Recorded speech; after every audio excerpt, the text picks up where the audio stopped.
우리 민족이 이제 맞이한 광복의 기쁨과 같이 느헤미야 시대에도 사람들이 정말 큰 기쁨을 맞이하게 됩니다.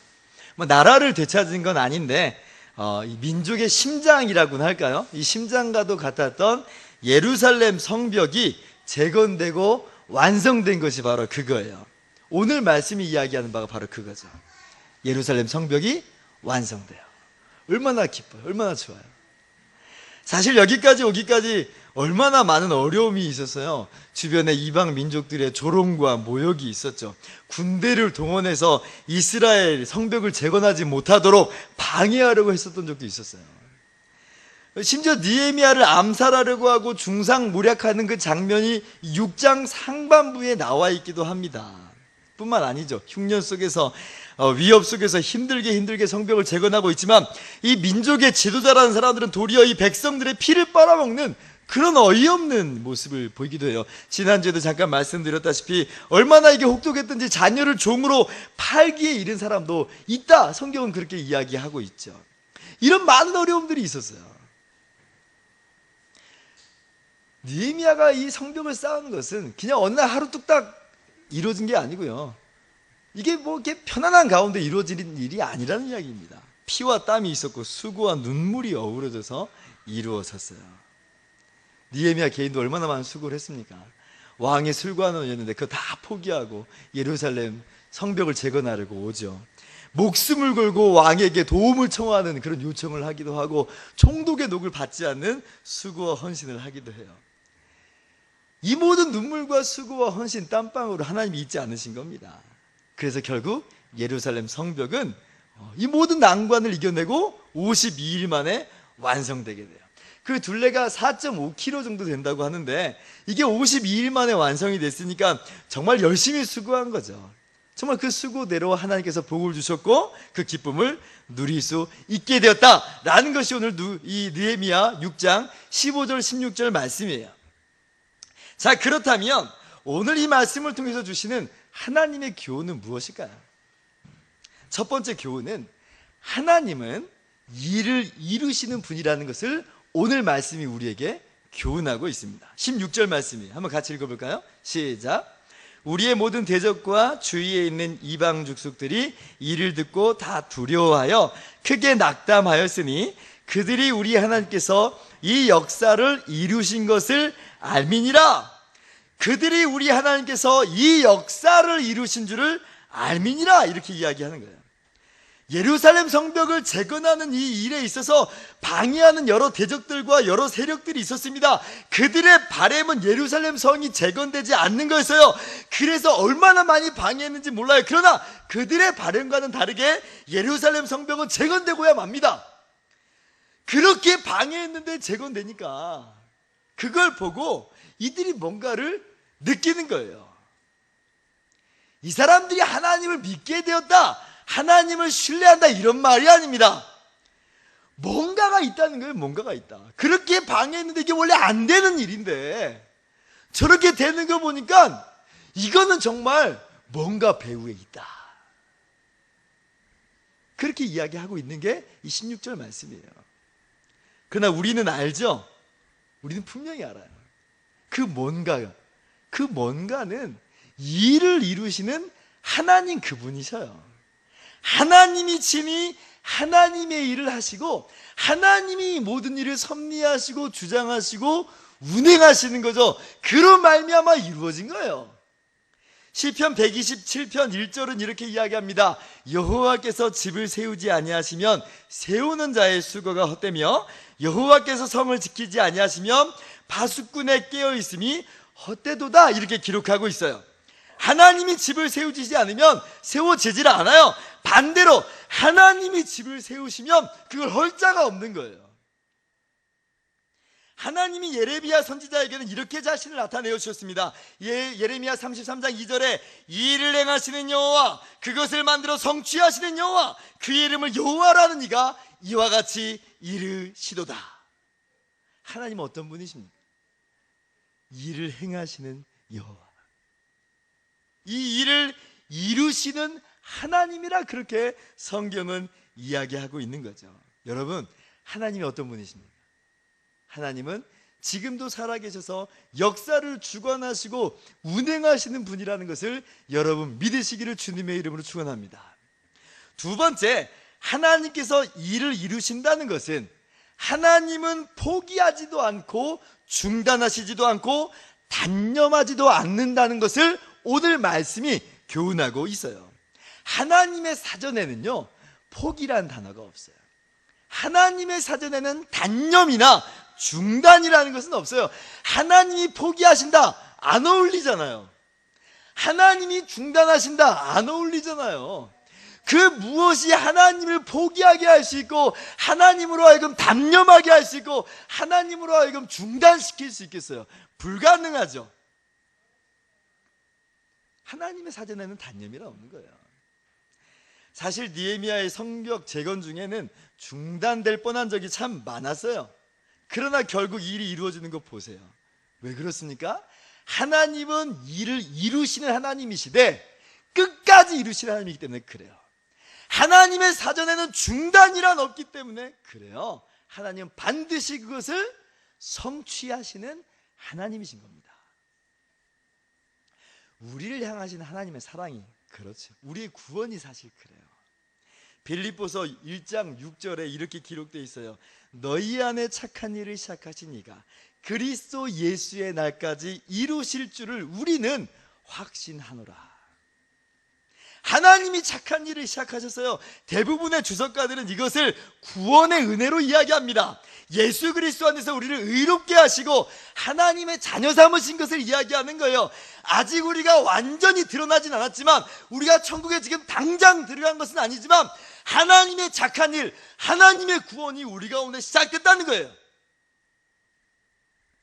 자, 하나님이 그 일을 시작하셨는데 바울은 그렇게 이야기해요. 그리스도 예수의 날까지 이것은 분명히 이루어질 것을 나는 확신한다. 우리가 받은 구원, 우리가 받은 이 은혜, 이것은 절대로 잃어버리지 않고 이것은 포기되지 않고 단념되지 않는 하나님의 열심이다라는 거예요. 하나님의 그러한 열심으로 일을 이루시되 끝까지 이루시는 하나님의 능력으로 말미암아 우리가 구원을 받은 거죠. 하나님은 시작하시고 멈추시는 법이 없어요. 하나님이 뜻하시고 작정하신 모든 것은 그리스도 안에서 완전하게 이루어지는 겁니다. 데살로니가전서 때에 흠없게 보존되기를 원하노라. 24절 같이 한번 읽어볼까요? 너희를 부르시는 이는 미쁘시니 그가 또한 이루시리라. 아멘. 너희를 부르신 이는 믿을만하다, 신뢰할 만하다. 그러므로 그가 이루시리라.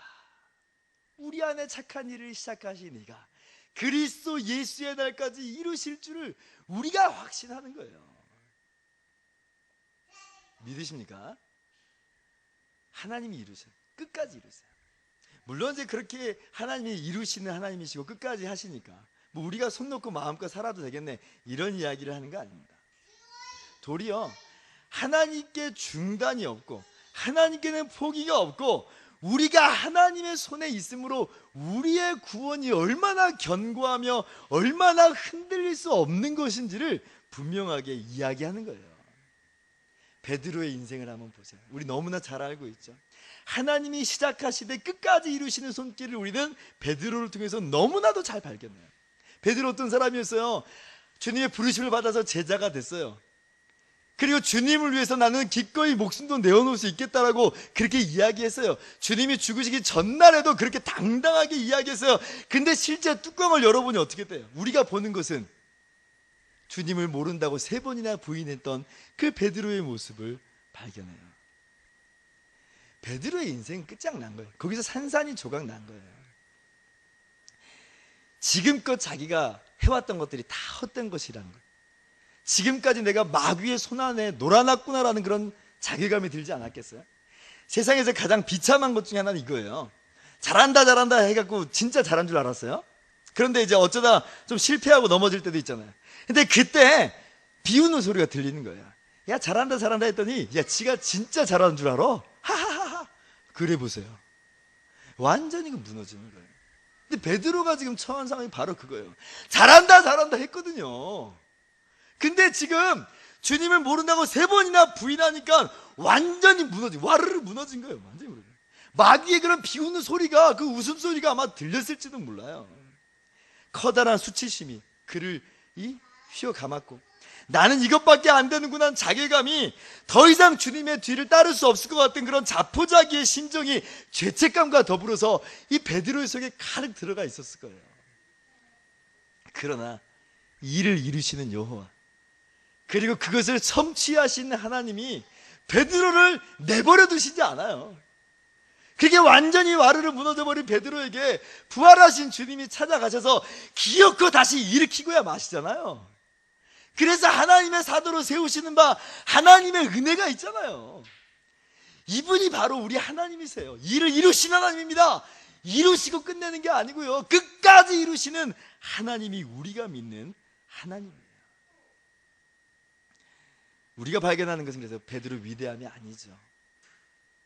그 베드로의 모습을 통해서 하나님이 역사를 이루시되 끝까지 이루시는 분이라는 것을 우리는 발견하게 되는 겁니다. 그러므로 3번째 교훈은 뭐냐면, 그러므로 오직 하나님만 영광 받으셔야 된다는 거예요. 왜? 하나님이 이루셨으니까, 하나님이 끝까지 끌고 가셨으니까. 결국 영광 받으셔야 될 분은 우리 하나님밖에 없는 거예요. 느헤미야가요, 이 완성된 성벽을 보고 얼마나 뿌듯했을까요? 그쵸? 피땀을 흘리면서 지었으니까 감개무량했을 거예요. 그 성벽을 보면서 지나간 수고들이 아마 주마등처럼 머릿속을 스쳐 지나갔을 거예요. 그런데 느헤미야는 그렇게 멈추지 않아요. 느헤미야는 거기서 한 걸음 더 나아가서 하나님께 감사드리기를 잊지 않습니다. 오늘 느헤미야서 12장 27절은 이렇게 기록합니다. 한번 같이 읽어봅시다. 시작. 예루살렘 성벽을 봉헌하게 되니 각처에서 레위 사람들을 찾아 예루살렘으로 데려다가 감사하며 노래하며 재금을 지며 비파와 수금을 타며 즐거이 봉헌식을 행하게 하며, 봉헌식을 갖는 거예요. 찬양하기 위해서 봉헌식을 해요. 그래서 찾는 사람이 레위인들이에요. 레위인들을 찾아다가 하나님을 감사하게 하고 찬양하게 하고 즐거이 악기로 노래하게 하게끔 그렇게 레위인들을 찾아요. 하나님만 영광 받으실 분이라는 거죠. 하나님께만 찬양과 영광과 감사를 올려드리는 거예요. 느헤미야는 이 일을 이루시는 분이 누구라는 걸 잘 알고 있었던 거죠. 자기가 수고했어요. 노력했어요. 그러나 이루시는 분은 하나님이셨고 완성하시는 분도 하나님이라는 것을 느헤미야는 잘 알고 있었던 거예요. 그래서 영광 돌리는 거죠. 저와 여러분도 그런 삶을 살기 바랍니다. 근데 이게 쉽지는 않습니다. 쉽지는 않아요.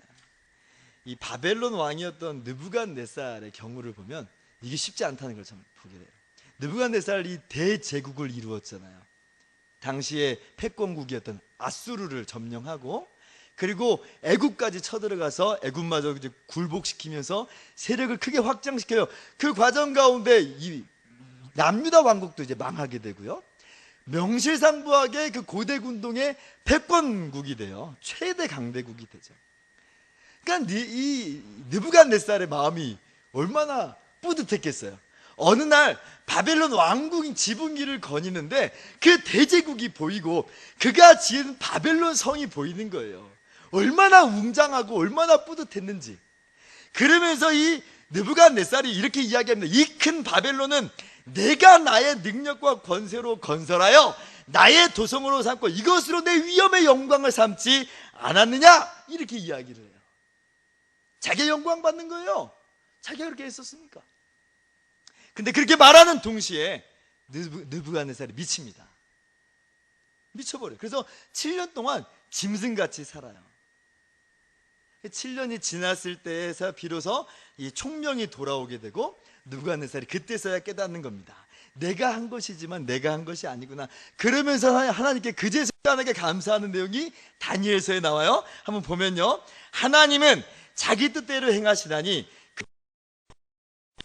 내가 무엇을 하느냐고 할 자가 아무도 없도다.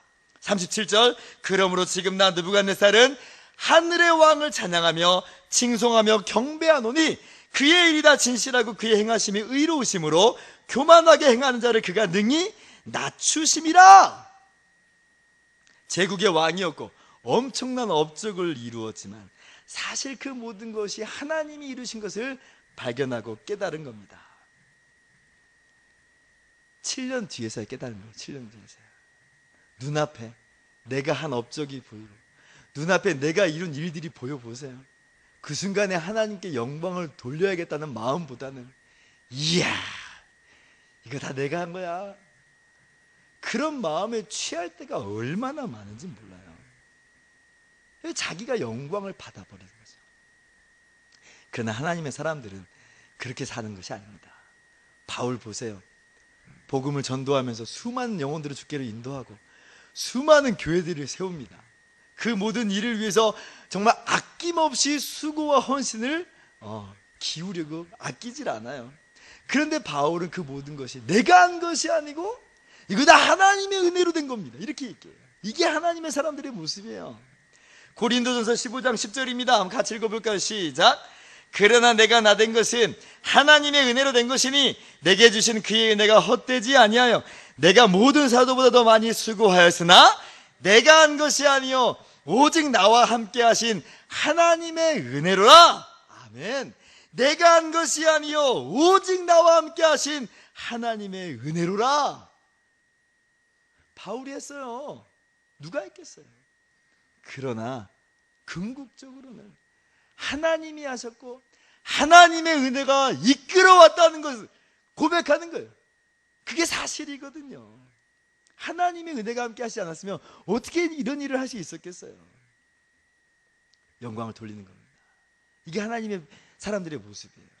오늘 느헤미야의 모습이 바로 그거예요. 이게 내가 한 것이 아니고 이 모든 것이 나와 함께 하신 하나님의 은혜로만 하는 겁니다.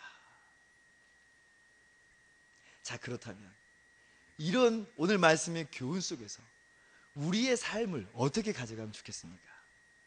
어떤 모습으로, 어떤 자세로 우리는 살아가야 될까요? 첫째로, 일을 이루시되 끝까지 이루시는 하나님을 믿기 때문에 우리도 포기하지 않고 믿음으로 한 걸음 한 걸음 힘차게 열심히 나아가는 저와 여러분 되기를 주님의 이름으로 축원합니다. 하나님이 다 하시니까 뭐 할 필요 있겠어? 그것은 오해예요. 오해. 왜? 하나님이 모든 것을 이루시지만 그것은 우리를 통해서 이루시는 거거든요. 하나님이 모든 결과를 작정하셨지만 결과와 더불어서 모든 과정까지 하나님의 섭리와 작정 가운데 있는 거거든요. 도리어 그렇기 때문에 하나님께서 이 모든 것을 이루신다는 것은 우리가 나태함에 빠지는 게 아니라 도리어 우리로 하여금 강력한 동기부여가 돼요. 동기부여가. 하나님이 이루심으로 나는 오늘 또 이 길을 열심히 가겠다는 거죠. 예를 들어보면 이런 거예요.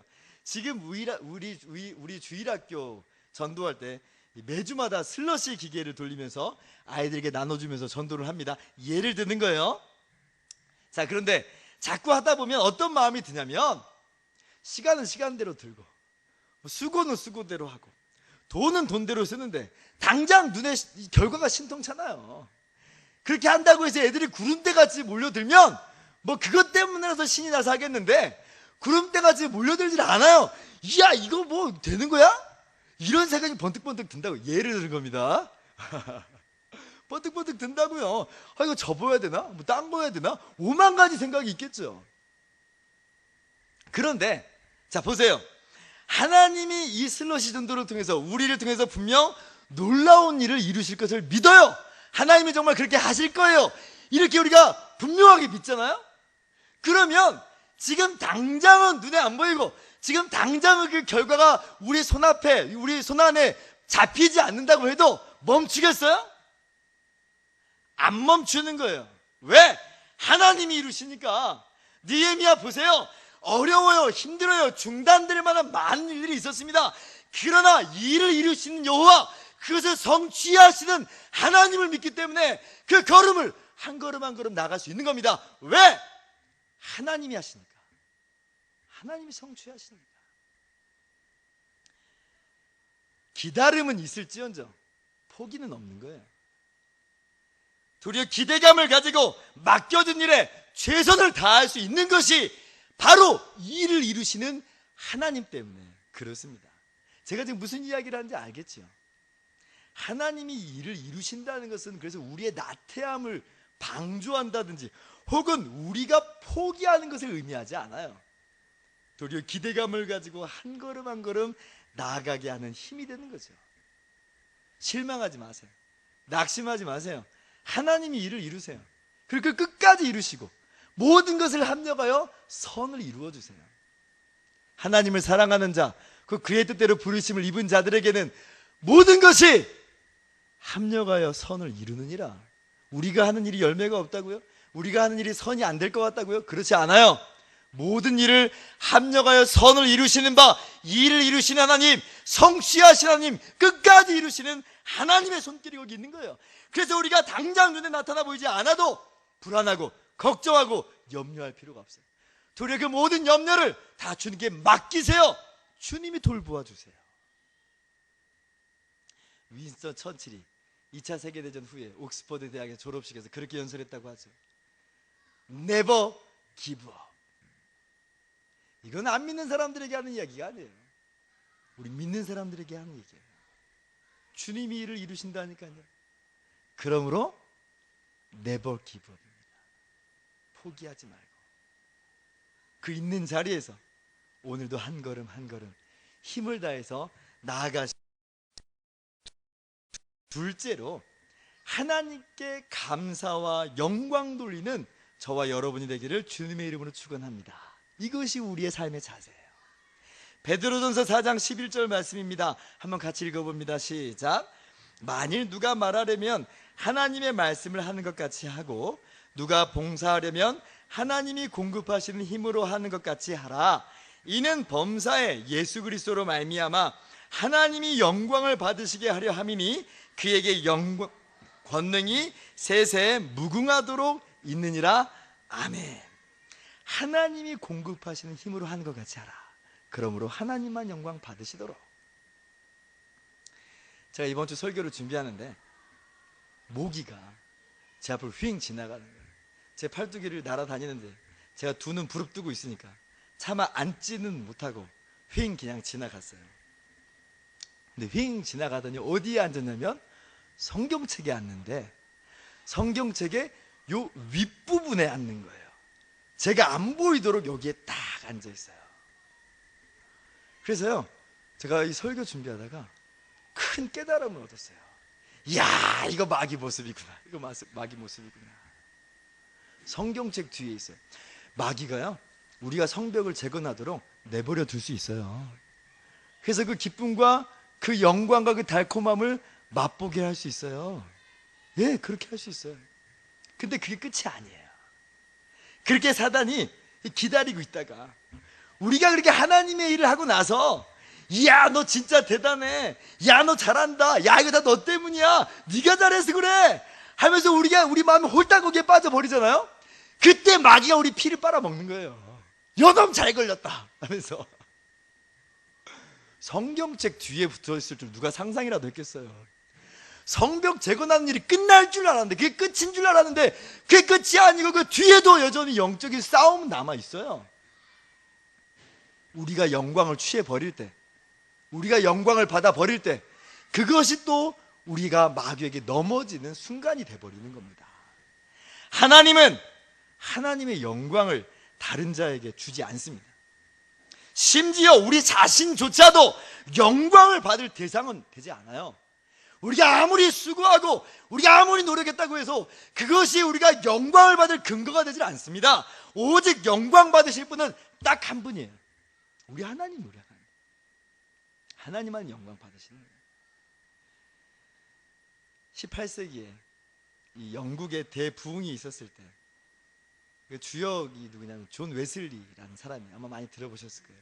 그때 수많은 사람들이 회심하고 술집들이 막 문을 닫고, 왜? 다 회심하고 예수님께 돌아가 버리니까 술집에 사람들이 없어지는 거예요.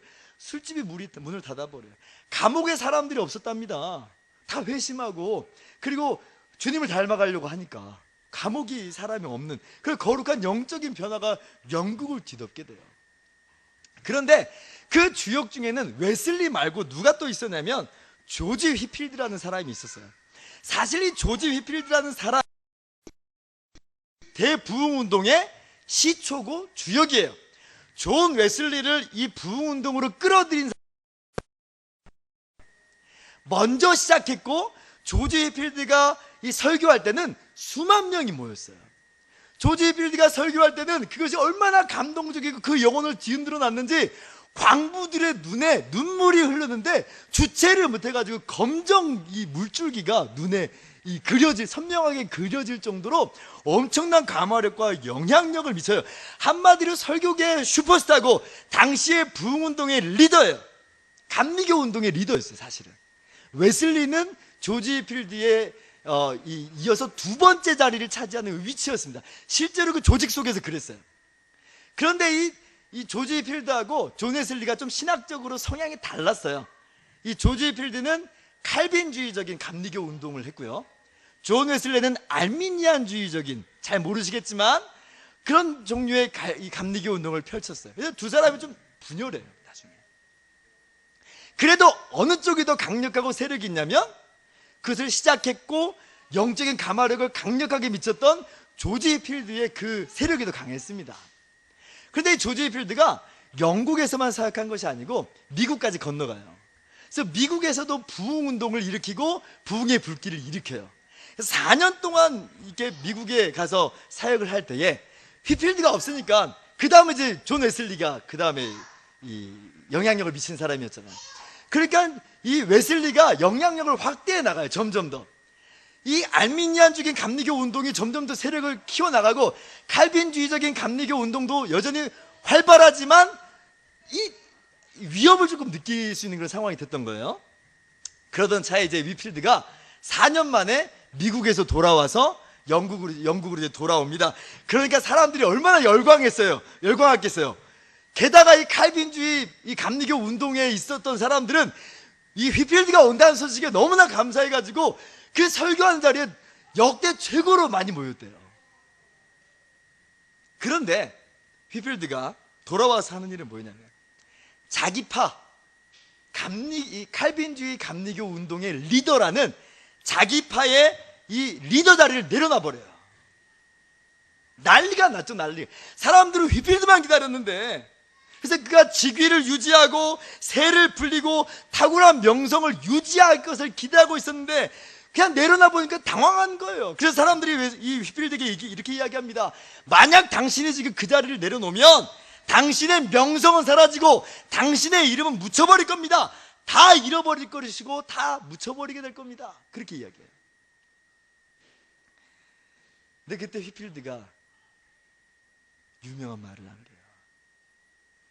휘필드라는 이름을 사라지게 하라. 그로 인해서 그리스도만 영광 받으실 수 있다며. 그렇게 이야기해요. 그리고 내려놔 버려요. 휘필드라는 이름은 사라지게 하라. 나는 누가 제일 높은 자리에 있는지 관심이 없다. 나는 사람들이 내 이름을 부르며 쫓아다니게 만들고 싶지 않다. 휘필드라는 이름은 사라지게 하라. 휘필드는 이 리더 자리를 내려놓고 20년 동안 계속해서 사역을 이어갑니다. 사실은 영국과 미국을 계속 오가면서 계속해서 하나님의 그 위대한 사역을, 그 부흥운동의 주역으로서 그 사명을 감당해요. 교단과 교파를 가리지 않고 하나님의 말씀을 증거하고 복음을 드러내므로 말미암아 주님을 탁월하게 높이고요, 수많은 사람들이 그렇게 해서 주님을 영접하고 주께로 돌아와요. 그러나 그 대가로 자기 파를 만들지 않았잖아요. 웨슬리에게 묻혀버려요.